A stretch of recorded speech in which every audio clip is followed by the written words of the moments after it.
Okay, hey tribe, welcome back. Welcome to another Sunday coffee talk. I'm laughing because I started recording. There's a couple things. One, I almost forgot today was Sunday. So happy Sunday coffee talk, by the way. Got my coffee. Second thing is I had to move locations a few times. But anyway, we did it. We made it. But in this Sunday Coffee Talk, a couple of things here. Remember that we always have the Super Thanks Spotlight. This is where you leave a Super Thanks and leave a question within your Super Thanks. And that's what's going to gear the Sunday Coffee Talks. And with this Sunday Coffee Talk, I was kind of borderline sharing this on the Sunday Coffee Talk.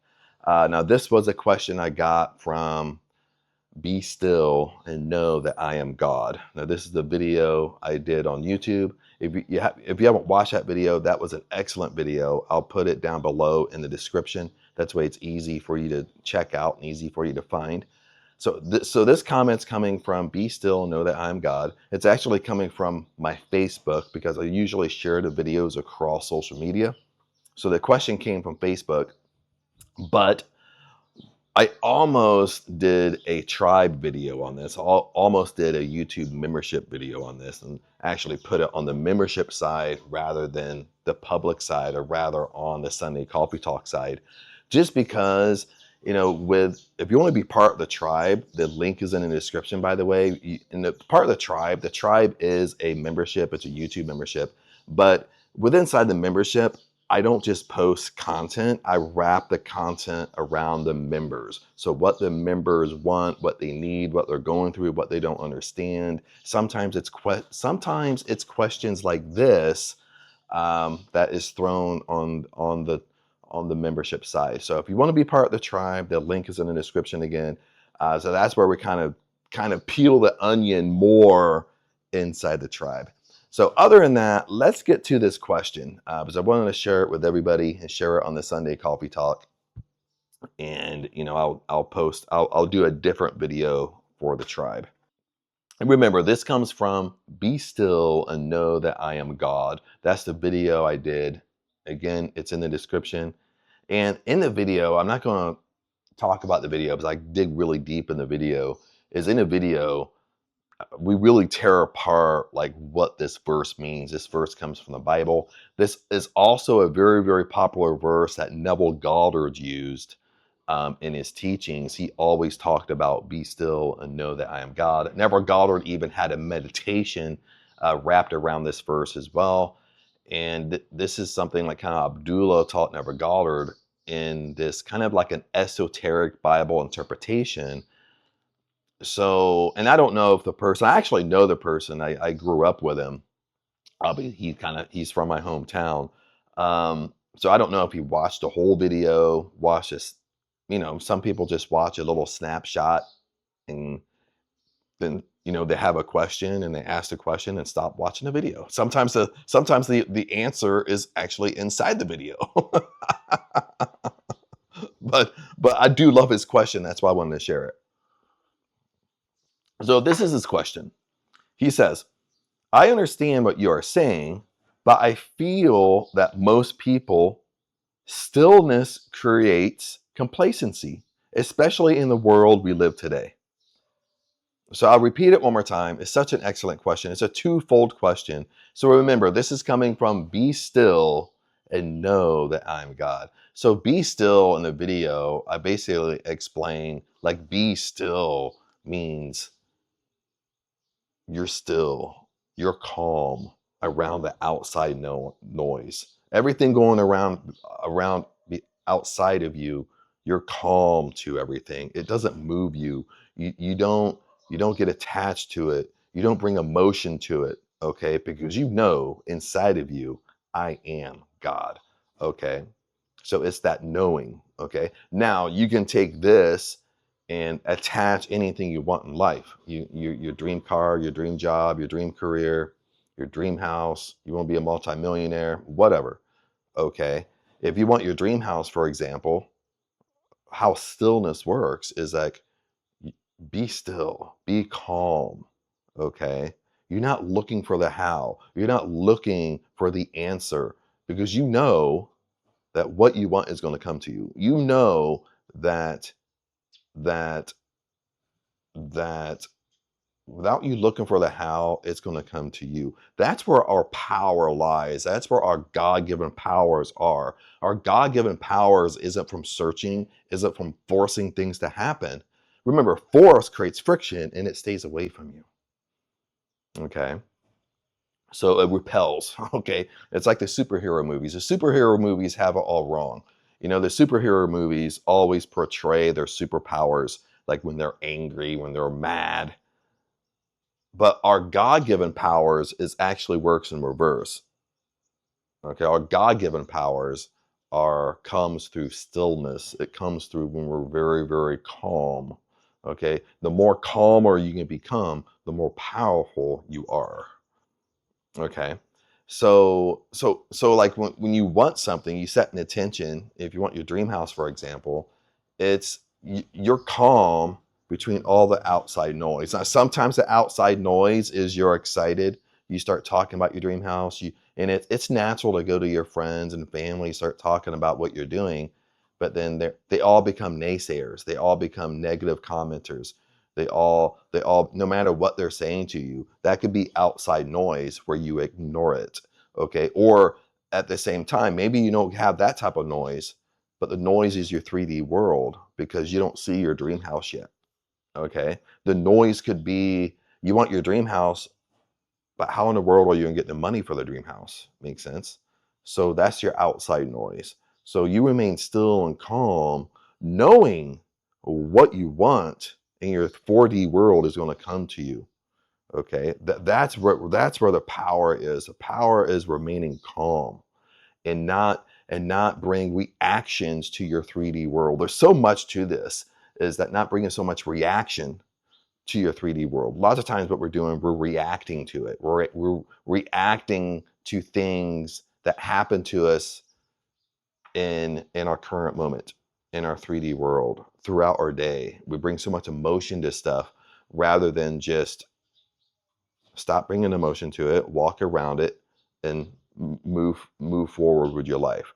Okay, rather than like every time something little happens, it's like we're walking a straight path, then we're like, "Erk," and we're like over here off in a ditch for several days, several weeks, several months. Then we kind of come back. We're on our path again. And we're like, and we go over here. This is what most of us are doing, is because you're bringing emotion to things that's happening in your 3D world. And for example, it could be something simple as you get up in the morning, you get ready for work, you walk outside, you get in the car, drive to work, and you look down, you have a flat tire. You let that simple little thing destroy your whole day, your whole week, take you off course, then you have to get back on course. So, but let's kind of flip back because I don't want to keep on going. I just kind of want to give you a piece of it, like what be still really means. But let's go back to his question. But there's two things that really stand out to me in his question. I understand what you are saying, Chad, but I feel that most people, stillness creates complacency, especially in the world we live today. Okay, the two things that kind of really rings a bell to me is when he says, listen to this again. I'm going to see if you can catch it too. Then I'll say kind of what I feel is, but I feel that with most people, stillness creates complacency. But I feel with most people, stillness creates complacency. Okay. One of the things that really stuck out is it's like when people, and I have this habit too, it's like when you're empath, you absorb other people's issues and problems. You absorb what they think. You absorb, when you're an empath or you're very, very empathetic, when you absorb other people's, you can read the room, you can feel other people's energies. But what you have to understand is that when you can feel other people's energies, you actually absorb their beliefs. And even if it's not happening to you, you are internalizing their beliefs, and it either ends up happening to you or it really slows down your manifesting powers because what you want is all over the place because you have what you want. Plus, you're absorbing all this stuff from other people and their beliefs and their issues, and you actually take on their beliefs and their issues as if it was your own, if I could say that correctly. You get me on that, okay? This is what's really happening. And when he said this, but I feel that most people, this is what most people do. Well, I feel that most people, Chad, isn't going to believe this, okay? But again, I'm not talking about most people. We're talking about you. What do you feel? It's not about what most people. It's not, and I know this sounds mean, okay, but this is a place where you have to get. Is I'm not talking about most people. I'm talking about you. How do you feel about be still and know that I am God? Don't tell me what most people feel because you don't know what most people feel. What do you feel? What does this verse ring to you?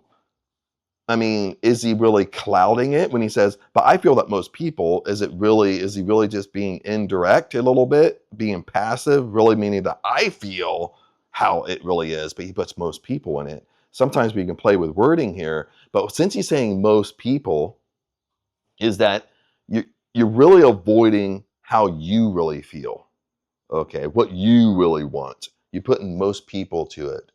Okay, remember what you're doing when most people is your energy, rather you're strong, your energy is here. Okay, this is what you have to understand. You have to be in control of your power.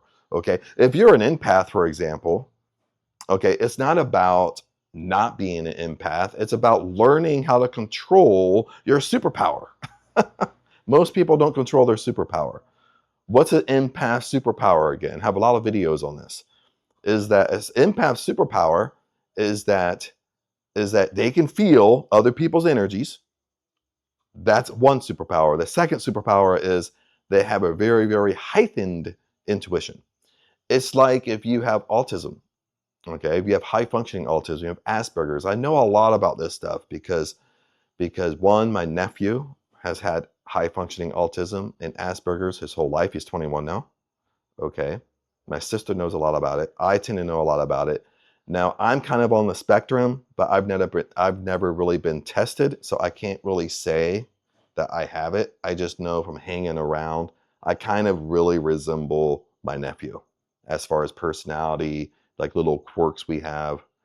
So, but the biggest thing was autism is autism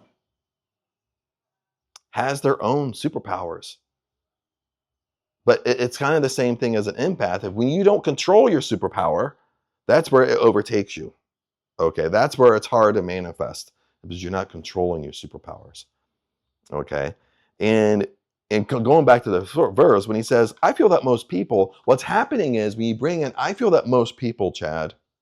One, you're avoiding yourself, what you really think, what you really want, what you really feel that's going on.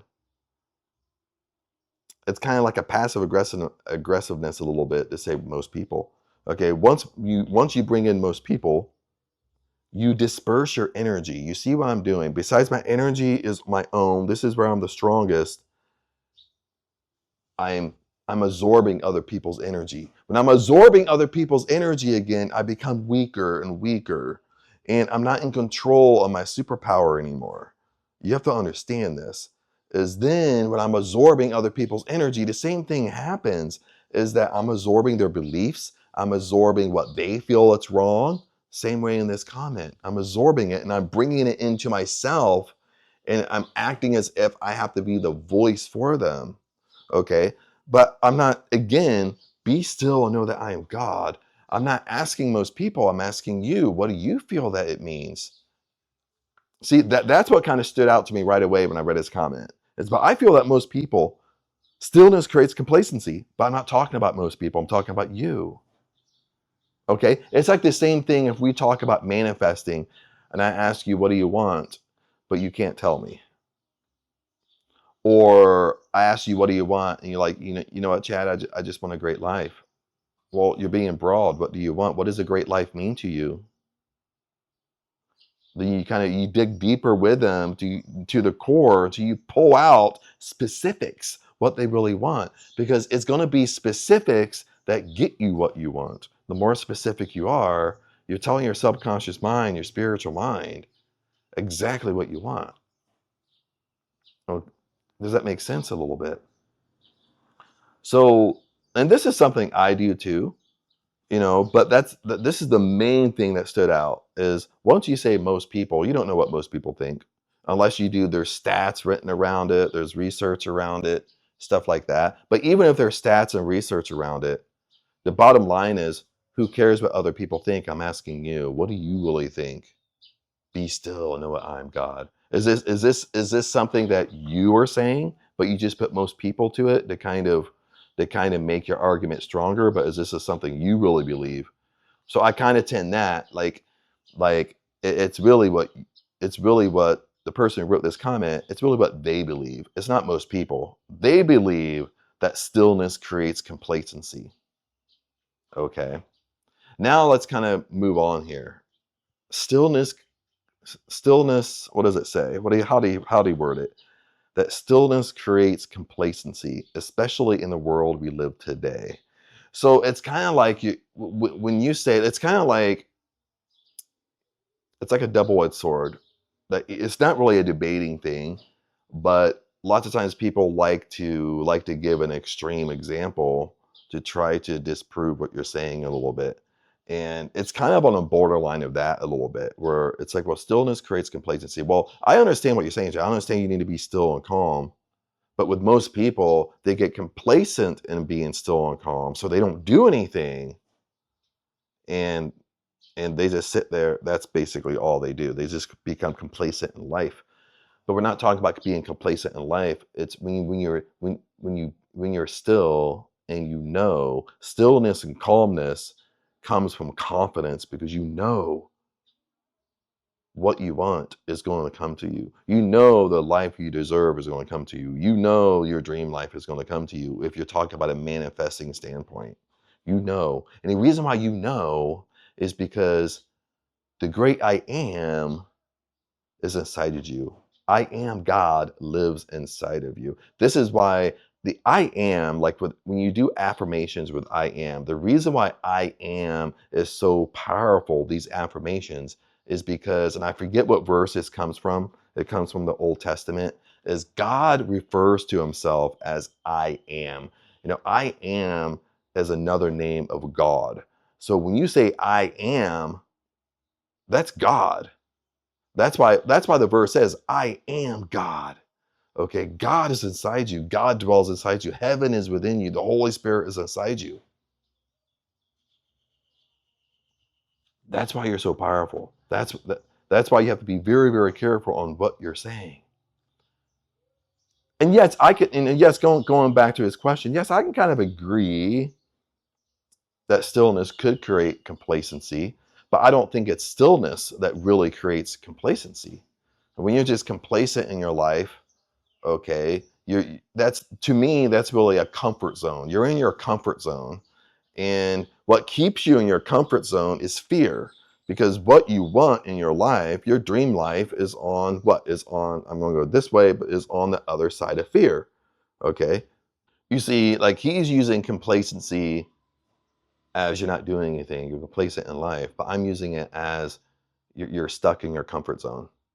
And the reason why most people are stuck in their comfort zone is because of fear. And you might disagree with me, Chad, I'm not scared. But you have to understand, your dream life is on the other side of fear. See, what you really want, you're going to be scared to do things. Your intuition is going to tell you to do things that you're scared to do, that you're nervous to do.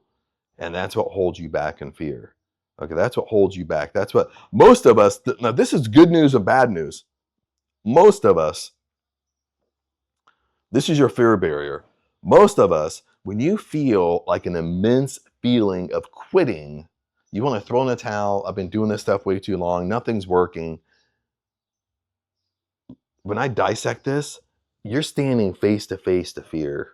I mean, if you only knew, listen, if you only knew how close you were to your dream life, you wouldn't quit. If you could only see it, but you can't. When you want to quit, you're standing face to face. You're standing toe to toe to that fear barrier. And it's literally just right on the other side. That's why with anything I do in life, Even with YouTube, when I've had feelings of immense feelings to quit on YouTube, I've told myself, it's like, I'm standing toe to toe to fear. Okay. A couple of steps could literally be my dream life or what I want. Like in this example, like YouTube, my YouTube channel could just explode overnight just because I don't give into it. You know what I mean? To be transparent. So every time you feel fear, you have to remember you're standing toe to toe. You're so close to what you want, but most people run back to their comfort zone. So I don't really think stillness creates complacency. I think you're mixing the term. Stillness is confidence in knowing that what I want is going to come to me. It's confidence.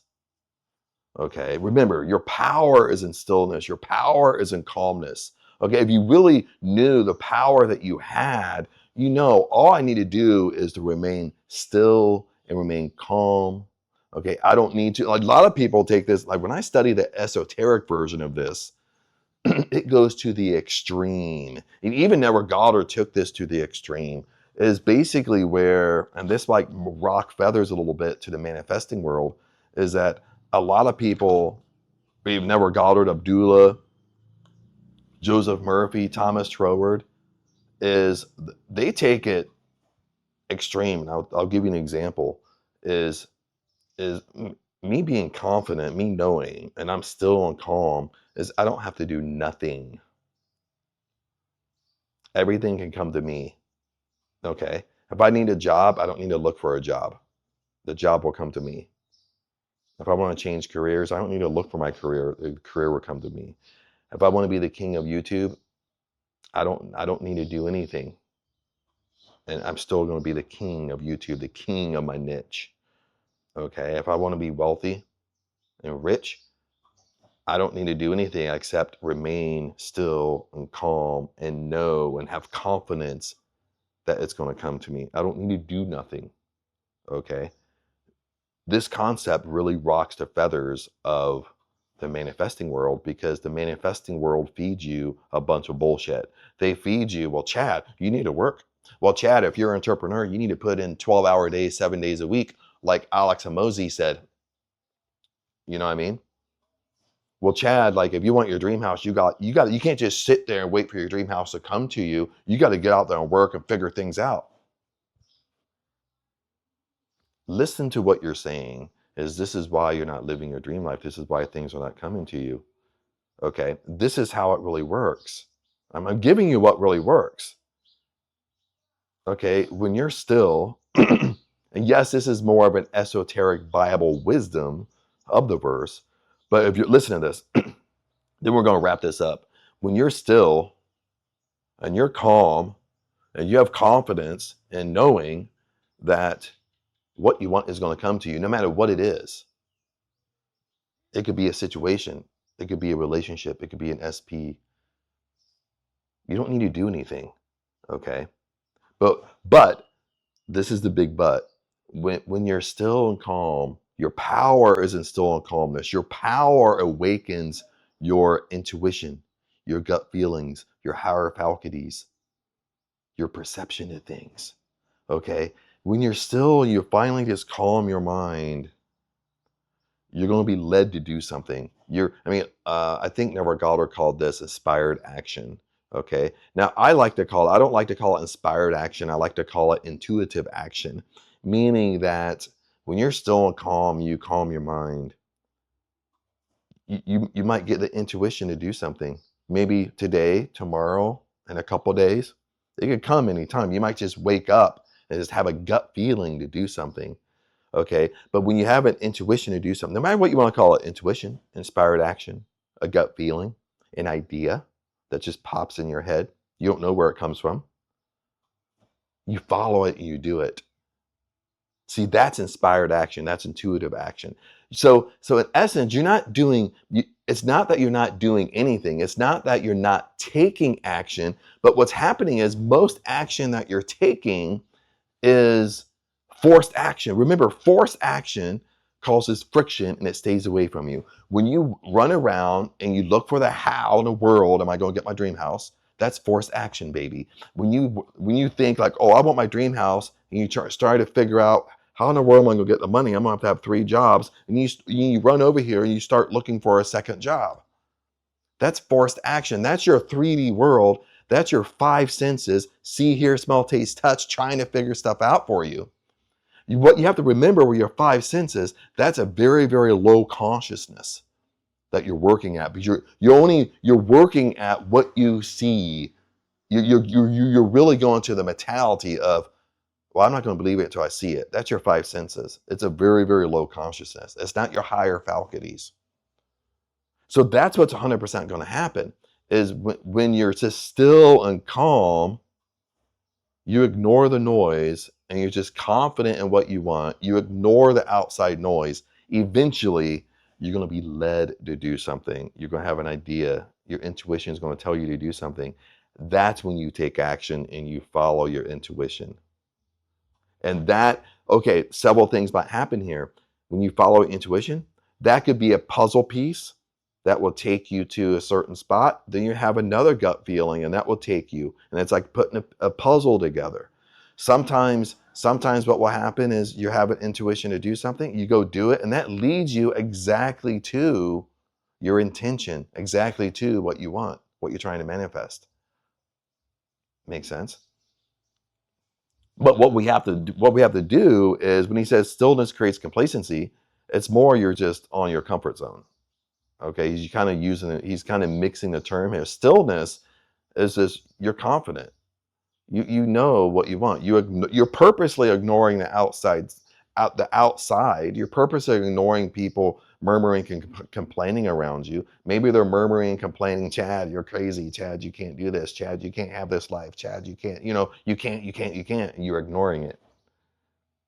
And you ignore it to a point where you just calm your mind. And you calm your mind until you're led to do something. I mean, most of the time in the past, when I would do meditations, I have to get back in this practice because I'm kind of rusty with this now. Not rusty, but I don't do it like I used to.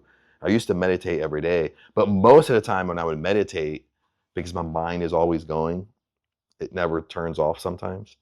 And lots of times when I would do a meditation, it would just be me just sitting there. And I worked my way up till I could sit there for like 30 minutes easily, close my eyes, and just think about nothing. Be still and know that I am God.